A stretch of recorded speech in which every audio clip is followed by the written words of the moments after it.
that superhero power fantasy.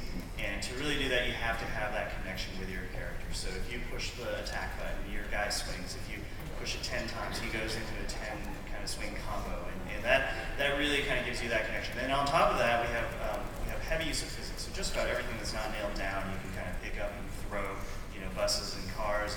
And on top of that, that really kind of makes your connection and that action-reaction feel to the world. So it plays more like a kind of a console action game, moment to moment, than anything else. And then what we've been talking about before. The other big thing is that this is the DC universe, right? This is your opportunity to step into a virtual world. We got giant pennies. Yep. Giant pennies. We got egg food. Yes, egg food. Ambush bug. No one has that stuff. That's the new tagline. No one has this.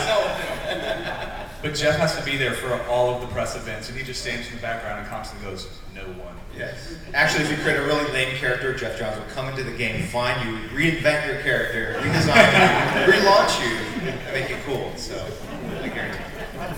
The second promise that may never come to fruition here today.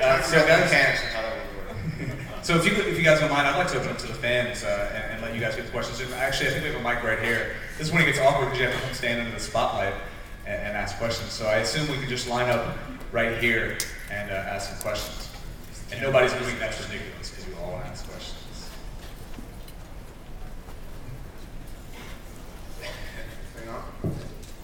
Hello? All right. Yep. Yeah, I just had a question about customization. I know there's been a... There'll be no Jedi Knights in the game, sorry. But you can get a robe, and you can get a sword that glows. Yeah, I just had a question about customization when it comes to City of Heroes and Champions Online and some of the other games that we've heard about. They have a really robust customization system. You can do powers and looks and all that stuff. What kind of customization do you guys do?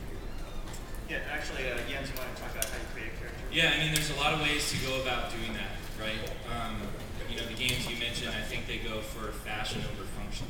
And, you're making costume choices, but they actually have no impact on what your character plays like.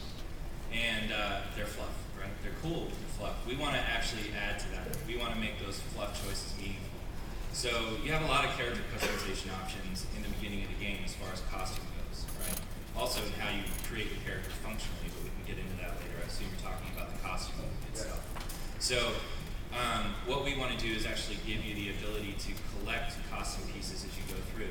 Like who wants to like all end up looking the same, at the end of the game, because this is the type of outfit you need in order to actually functionally play the game at a high, at an effective level. That's not going to make you feel like a unique superhero. On the other hand, too, if you want to change stuff up, or if you want to maintain your look, from the beginning of the game and not change it as you go through, that's an important option that we have to give as well. So we looked at these problems and we decided, we were going to come up with this appearance system, right? As you collect items in the game and you integrate them into your suit, they become part of an appearance collection that you have. And you can actually make items that you find in the game look like anything that's in your appearance collection. So as you get higher, the things you start the game with as your character are initially in your appearance collection. So you can maintain your look and have the stats that you get on items get better and better as you go, and you can look the same as you did on day one and not change it.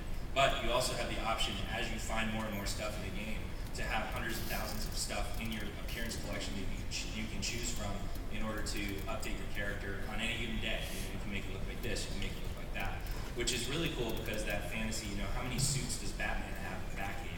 If he has a specific scenario he's going into and he wants to rock the power armor, he shows up and he looks really awesome. So you can do that too. You want to go and have that kind of look for your character for this kind of raid, you can do that. You want to, kind of go out and have a normal look when you're on patrol, you can do that too. It's totally in your hands too. Hi, big fan, and with you guys up there, I know that the DC universe is in good hands.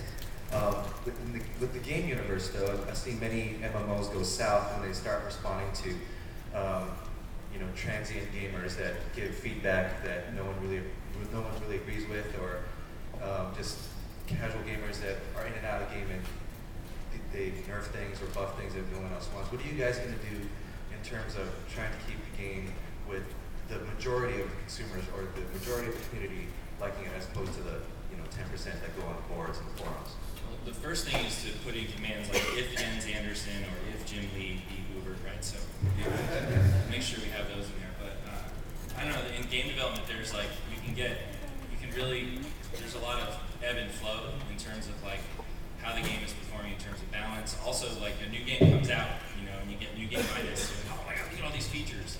Or that can happen in a live game too. So you have to really understand what the core of your game is and what you're trying to give to the players, and always stay true to that. And it's discipline. And I also think the other part of it is trying to get the games in front of people, as much people as possible, right? And getting a lot of feedback, and there's always tons of ways to collect feedback and metrics. It's not just the forums, right? Because that could be a vocal 10% or something like that. But everything that's done, we can keep track of, like, okay, what missions are the most popular, or what items are people using, or what powers are people kind of picking the most, or if there's one that's underpowered. And so really kind of taking the discipline and the time to go through all that data and make sure that it's balanced as well. I think that's evident too in how, like, who shows games as early as we showed our game, like last year. Yeah. Nobody. No one. So that's why it was very important for us to get it in your hands so you could play it and give us feedback early. We go to so many shows and we put this game in front of people. We're still free alpha, we're not even alpha yet. You're playing our game, picking the play right now. That doesn't normally happen. So, we're trying to make it right out of the gate so we don't have to deal with it.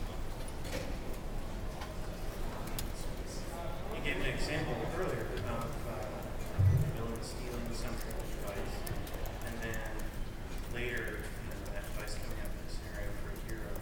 And so I wondered if there was any you could elaborate on that, because that brought to mind a lot of ideas, not just some player's villain stealing something, and then that same player's hero having trouble with it later, but even that player's friends, perhaps.